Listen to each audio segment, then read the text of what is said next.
नमस्कार, कैसे हैं आप सब।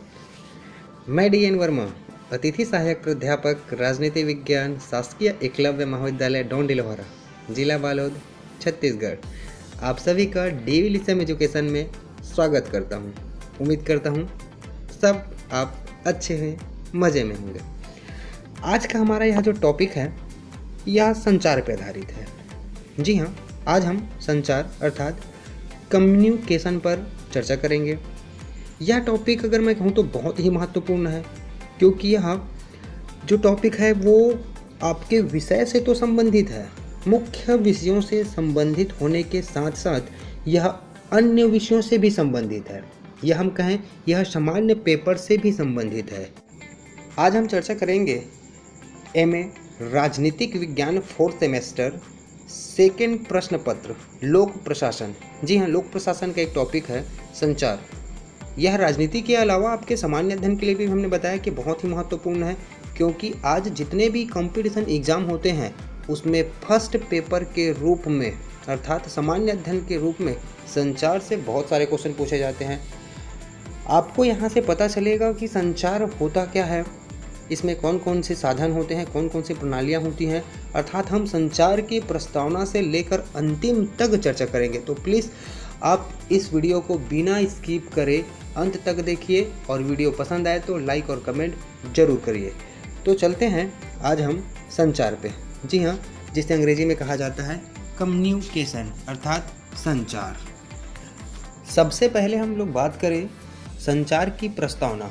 तो संचार की प्रस्तावना के माध्यम से हम ये कह सकते हैं कि दुनिया के प्रत्येक व्यक्तियों के माध्यम से अपने विचारों, अपने भावनाओं को जिस भी माध्यम से किसी अन्य के पास पहुंचाया जाता है उसे हम संचार कह सकते हैं। अब हम बात कर लेते हैं संचार का आशय या संचार का अर्थ। तो कह सकते हैं कि संचार को संदेश वाहक के नाम से भी जाना जाता है।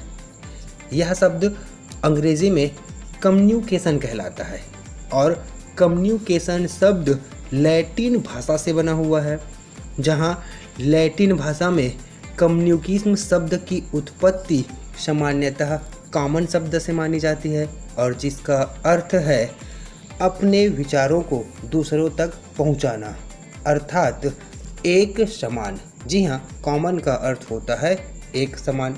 इसके बाद चर्चा कर ले हम लोग कुछ परिभाषाओं की। तो पहली परिभाषा मैं आपको पढ़ के बता दूं। तो पहली परिभाषा है न्यूमैन के अनुसार। जी हाँ, न्यूमैन कहता है संचार दो या दो से अधिक व्यक्तियों के तथ्यों, विचारों, सम्मतियों तथा भावनाओं का पारस्परिक आदान प्रदान है।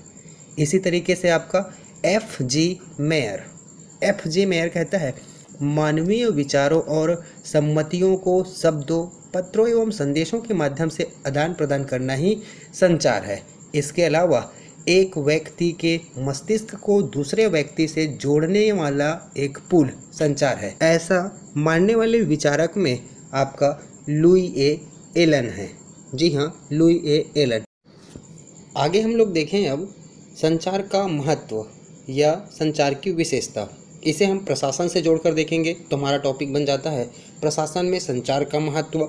तो पहला होगा आपका नियोजन अर्थात योजना बनाना। इसका मतलब यह है कि प्रशासन में योजना बनाने के लिए संचार बहुत महत्वपूर्ण है, क्योंकि जब किसी चीज़ों को करने के लिए योजना का निर्माण किया जाता है तो सबसे पहले प्रशासक के द्वारा कुछ न कुछ इनपुट लिया जाता है, और उस इनपुट के माध्यम से ही आउटपुट के रूप में योजना को प्रसारित किया जाता है। दूसरा है संगठन अर्थात संगठन नाम से पता चलता है कि संगठन को संगठित करने के लिए लोगों के साथ वार्तालाप अर्थात संचार का होना आवश्यक है। नेक्स्ट है उत्प्रेरण या अभिप्रेरणा। इसका मतलब यह है कि प्रशासन के द्वारा अपने कर्मचारियों को या नीचे काम करने वाले व्यक्तियों को किस तरीके से अभिप्रेरित किया जाए, किस तरीके से उन्हें निर्देशित किया जाए, अभिप्रेरित किया जाए। नेक्स्ट हम लोग देख सकते हैं समन्वय अर्थात एक अच्छा प्रशासक का महत्वपूर्ण एक गुण यह है कि समन्वय अर्थात सभी को एक साथ बांधने की कला एक प्रशासक में होनी चाहिए, और यह भी संभव सिर्फ और सिर्फ संचार से ही होता है।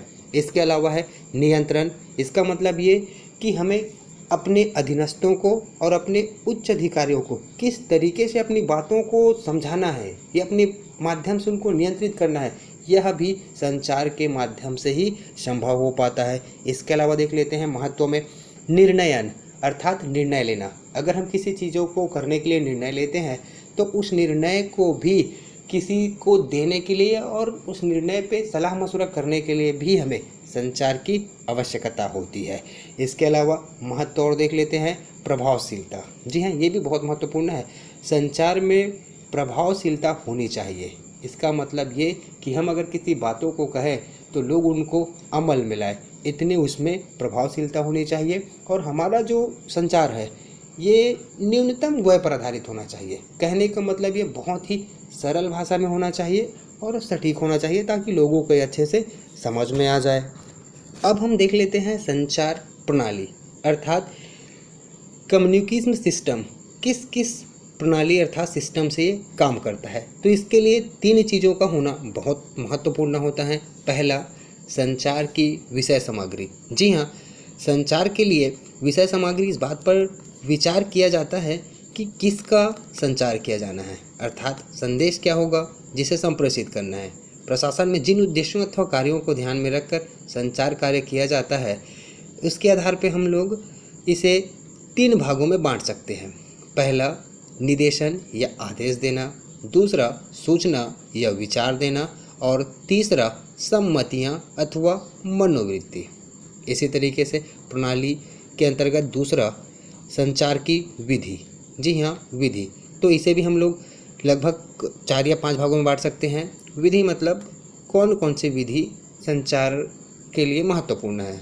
तो पहला है बोलना या कहना, दूसरा है लिखना, तीसरा हो सकता है आपका आचरण करना और चौथा है सुनना। जी हाँ, अगर कोई बोलता है तो सुनने वाला भी अगर है तो वो क्या होगा आपका विधि।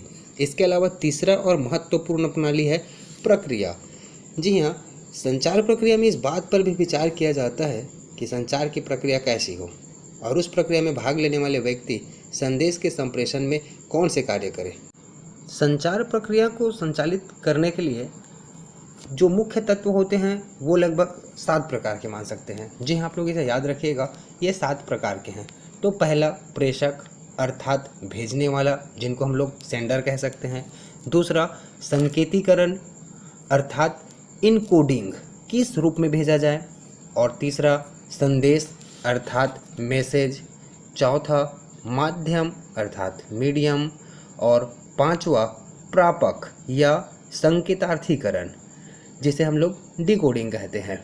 और अंतिम है संदेश प्राप्ति या प्रतिपुष्टि।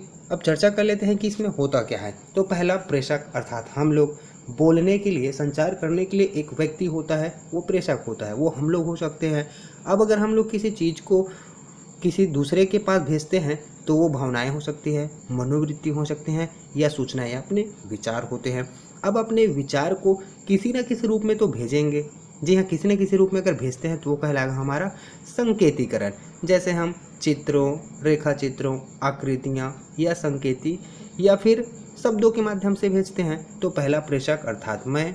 दूसरा, मेरे बनाए गए विचार। और तीसरा, जब ये विचार किसी रूप में जाता है तो उसे हम लोग मैसेज कहेंगे। यह मौखिक भी हो सकता है और अमौखिक भी हो सकता है। और चौथा होता है माध्यम, अर्थात एक प्रेषक के द्वारा, मेरे द्वारा बनाए गए संदेश को मैं किस माध्यम से भेजता हूँ। जैसे मैं आमने सामने है तो बोल के भेज सकता हूँ, दूर है तो टेलीफोन से भेज सकता हूँ, या अगर मैं उच्च अधिकारी हूँ तो निम्न अधिकारियों को आदेश के रूप में भी दे सकता हूँ, या समूह में हम लोग बैठक में भी चर्चा कर सकते हैं। अब इसके अलावा आता है आपका संकेतीकरण अर्थात डिकोडिंग। इसका मतलब ये है कि जब उसके पास पहुँच जाता है, जी हाँ, संदेश जब किसी के पास पहुँच जाता है तो वो कहलाता है आपका डिकोडिंग। और वो उस संदेश को कैसे समझता है। अब वह जैसे उस संदेश को समझता है तो उस संदेश के अनुसार या उन बातों के अनुसार वह अपनी बातों को फिर से प्रेषक अर्थात सेंडर के पास भेजता है। तो हम उसे कहते हैं प्रतिपुष्टि। और ये प्रक्रियाएं निरंतर चलती रहती है। संचार के अंग को या प्रक्रिया को मैं आपके सामने एक बार फिर से मोटा मोटी रूपों में रिपीट कर दूं तो पहला आप याद रखेंगे मैसेंजर अर्थात संवाददाता। दूसरा संवाद, तीसरा माध्यम, चौथा संवाद प्राप्तकर्ता और अंतिम है प्रतिक्रिया। ये टू बी कंटिन्यू चलते रहता है। अब हम बात कर लेते हैं संचार के प्रकार। जी हाँ, टाइप्स ऑफ कम्युनिकेशन। तो संचार के वैसे मोटा मोटा हम लोग 3 प्रकार बता सकते हैं।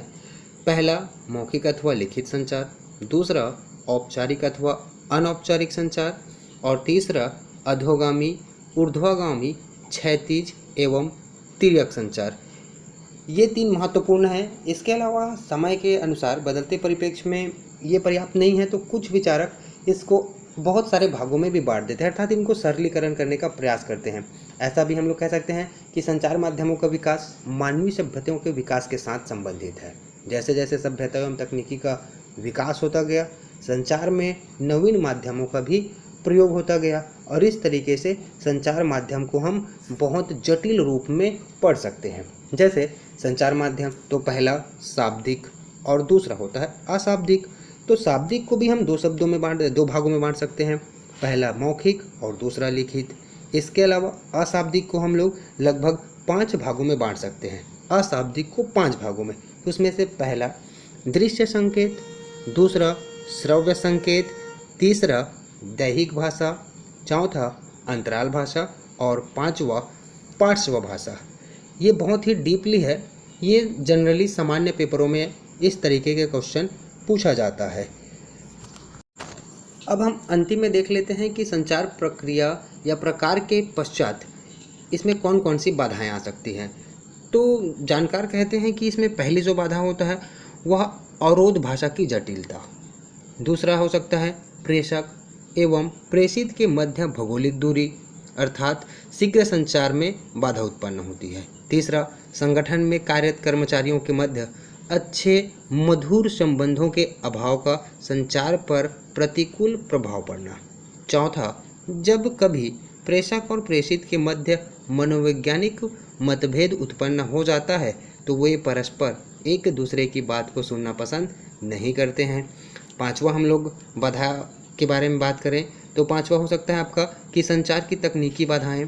संचार माध्यमों में यांत्रिक दोष, गलत माध्यम के चुनाव अथवा प्रयोग तथा संचार यंत्रों के गलत ढंग से प्रयोग भी एक बाधा हो सकती है। अब बात कर लें कि बाधा है तो उनको दूर कैसे करें। अब हम चर्चा कर लेते हैं कि संचार की बाधाओं के निवारण हेतु सुझाव। तो हम कह सकते हैं कि पहला प्रत्यक्ष संचार होना चाहिए, दूसरा बोधगम्य संचार या बोधगम्य भाषा का उपयोग किया जाना चाहिए, तीसरा अच्छे मानवीय संबंधों का विकास होना चाहिए ताकि संचार को जिस रूप में भेजा जाए उसे उसी रूप में समझा जा सके। नेक्स्ट अर्थात चौथा प्रबंध के स्तरों में कमी होनी चाहिए। इसका मतलब यह है कि कुशल एवं प्रभावी संचार व्यवस्था हेतु संगठन संरचना में प्रबंध स्तर यथावत कम से कम होने चाहिए। अगला है उपर्युक्त संचार साधनों का प्रयोग होना चाहिए। इसका मतलब ये कि संदेश की अनिवार्यता, तीव्रता, प्रकृति को ध्यान में रखते हुए संचार माध्यमों का चुनाव करना चाहिए। उम्मीद करता हूँ कि इस तरीके से संचार आपको समझ में आ गया होगा। हम देख रहे हैं कि आज कुछ हमारे भी संचार में कुछ कमियां हैं, जिसके लिए मैं क्षमा चाहता हूँ। आज के लिए बस इतना ही, मिलते हैं नेक्स्ट वीडियो में। तब तक के लिए टेक केयर, अपना और अपनों का ख्याल रखिए। Thank you.